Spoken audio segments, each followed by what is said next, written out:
Augusto Pinochet was actually the baddie. I will go back to talk about the person the locals would like to see as the hero. That's who they describe as the hero, and that was Salvador Allende, who was Chile's democratically elected That reminds me of something president. currently going on. Yes. Visual.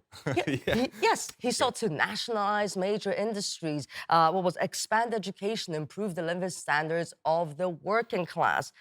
3 years into his term, the U.S. launched Operation Condor, and Operation Condor was to oust him. What they did was U.S. spies found locals who were sympathetic towards their cause and who would work to eliminate left-wing sympathizers in the country.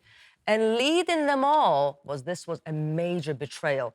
Augusto Pinochet, as you mentioned, he betrayed the president and he assumed he actually became head of the army just 19 days before the coup. But of course, the president, Allende at the time, had no idea what was going on behind the scenes. So what happened after that?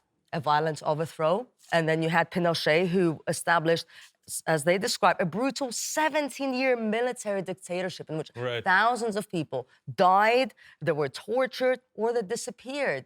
And this was someone that the U.S. loved, someone that the U.S. supported and encouraged. Now, there's an article I'd like to mention because years go by, decades go by, and then all of a sudden in the Western media, mainstream media, we see a reflection of those days. And I'd just like to read: the brutality with which an elected government was deposed inspired military takeovers across Latin America, but also galvanized the human rights movement and spotlighted the dark activities of the CIA. But of course, we hear about this decades later when the damage is done, when the country is, of course, wrecked. We don't see things improving. That is the problem.